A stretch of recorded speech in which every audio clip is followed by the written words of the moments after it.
한반도와 동북아를 넘어 불안정한 국제 정세가 계속되고 있습니다. 더욱이 코로나 팬데믹 이후 북한과 한반도를 둘러싼 해양수산 이슈에도 많은 변화가 뒤따랐는데요. KMI 영상보고서 오늘은 대북 제재 강화와 코로나 팬데믹 이후 북한 해양수산 이슈와 대응 방안에 대해서 알아보겠습니다.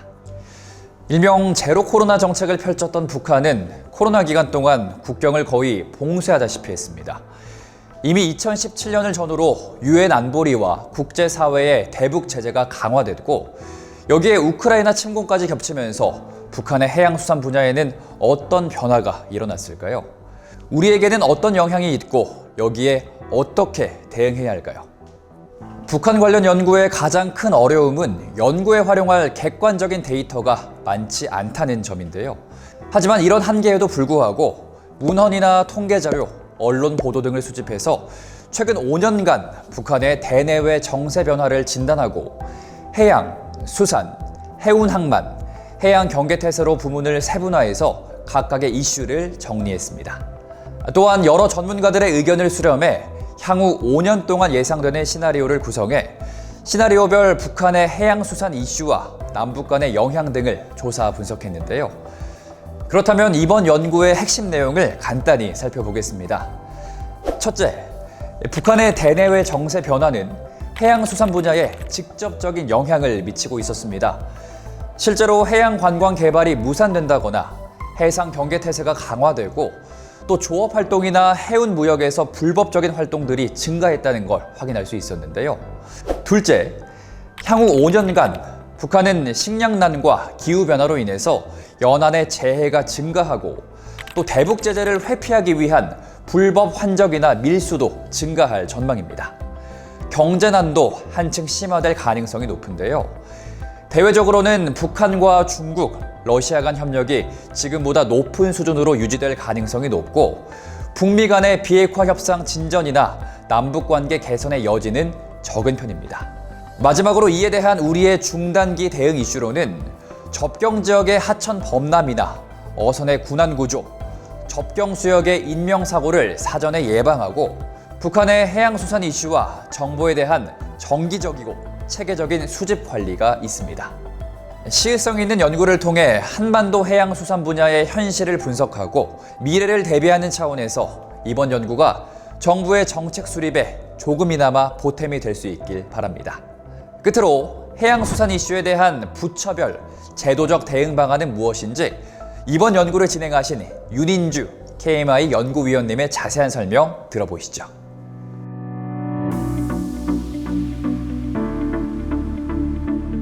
이번 보고서의 첫 번째 취지는 코로나 팬데믹으로 인한 북한의 변화입니다. 코로나 팬데믹이 시작된 이후로 3년이 지나서야 우리가 마스크를 벗고 일상으로 돌아왔습니다. 북한에서도 코로나 팬데믹은 큰 이슈로 다가왔습니다. 북한은 코로나에 대해서 제로 코로나 정책으로 백신을 맞지 않고 철저하게 외부로부터 차단하는 정책을 취했습니다. 육상을 철저하게 봉쇄하던 순간에도 바닷길은 열어두기 시작했는데요. 그런 점에서 북한의 바다에서 일어나는 변화를 살펴볼 필요가 있었습니다. 두 번째는 대북 제재 강화입니다. 북한이 코로나 팬데믹에 대응하는 과정에서 육해상을 봉쇄하고 수출입이 급감했지만 이러한 현상은 이미 5, 6년 전에 시작되고 있었습니다. 2017년부터 북한의 핵개발에 대응하는 국제사회의 대북 제재가 민생 경제에도 영향을 미치는 경제 전반으로 파급되기 시작했기 때문입니다. 2017년 대북 제재가 강화되면서 이미 북한의 수출이 90% 정도 감소했고 수입은 20%에서 30% 정도가 감소한 상황이었습니다. 그렇기 때문에 코로나 팬데믹으로 인한 수출입의 급감은 이미 5, 6년 전에 시작된 대북 제재 강화 이후의 상황들을 전체적으로 살펴볼 필요가 있었습니다. 마지막으로 이 보고서가 진행되고 있던 지난해에 2022년 3월에 러시아가 우크라이나를 침공했고 5월에는 북한 내부적으로 코로나가 발생한 사실을 인정했습니다. 이러한 일련의 변화 속에서 북한의 바다, 해양수산에는 어떤 변화가 일어났고 그것이 남북 간에 미치는 영향이 무엇인지 또 앞으로 5년은 어떤 영향을 미칠 것이고 그것에 대해서 우리가 어떻게 대응해야 할지를 다룬 것이 이번 보고서입니다. 이번 보고서에서 다루고 있는 북한 해양수산 이슈 그리고 남북 간의 해양수산 이슈에 대해서 주도적으로 대응할 수 있는 부처는 통일부, 해양수산부, 외교부, 더 나아가서는 국방부, 환경부 등이 있겠습니다. 그러나 이 보고서는 군사안보적인 내용보다는 경제사회적인 내용을 담고 있기 때문에 앞에 말씀드린 3개 부처의 대응 방안을 중심으로 말씀드리겠습니다. 첫 번째는 통일부입니다.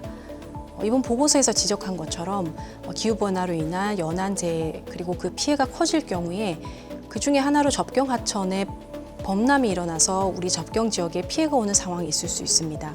이 경우에 대비해서 북한에서 댐을 갑자기 방류하거나 할 때 서로 소통할 수 있는 협의회라든지 실무회담 등을 통일부가 주도적으로 만들어낼 필요가 있겠습니다. 또 어선 사고라든지 인명사고, 우발적 충돌, 예기치 않은 남북 간의 긴장 관계를 관리하기 위한 노력이 필요할 것입니다. 그리고 아주 최악의 경우에 북한이 기후변화와 관련한 연안재해에 제대로 대응하지 못해서 그 피해가 커지고 인도적인 위기가 발생할 경우에는 우리가 북한의 어려움을 타개할 수 있도록 도와주는 인도적인 지원 계획도 통일부가 수립할 필요가 있겠습니다. 다음으로 해양수산부입니다. 해양수산부는 이번 보고서에서 다루고 있는 여러 가지 이슈들을 소관하는 부처입니다. 예를 들면 북한에서 강하천이나 내수면에서 물고기를 기르는 양어 양식 사업을 확대하는 일이라든지 또는 북한 스스로 물고기를 잡지 못해서 그 어장을 다른 나라의 어선들에게 빌려주고 조업권을 판매하는 행위라든지 그리고 대북 제재를 피하기 위해서 불법으로 환적을 하거나 밀수를 하는 행위들이 어떻게 일어나고 있는지 이런 내용들에 대해서 정보를 체계적으로 정기적으로 수집하고 관리할 필요가 있겠습니다. 마지막으로 외교부입니다. 외교부는 아무래도 국제정세 변화와 관련해서 우리 정부의 입장을 외부에 알리는 그런 목소리 역할을 하게 됩니다. 우선 대북 제재라는 것이 서로 협의와 대화를 통해서 완화되지 않는 한 현재 부과되어 있는 대북 제재를 잘 지킬 수 있도록 그리고 그것을 회피하려는 움직임이 있을 때 적극적으로 대응하는 목소리를 내야 할 것입니다.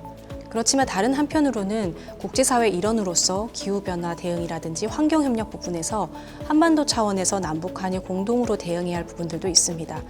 그런 부분에 대해서는 외교부가 국제적인 기후변화 대응 체계 그리고 환경협력 체계의 틀 안에서 남북한이 공동으로 협력할 부분에 대한 목소리를 따로 내는 것도 필요하겠습니다. 정리하면 이 3개 부처의 중간 다리 역할을 해양수산부가 해주면 좋을 것 같습니다.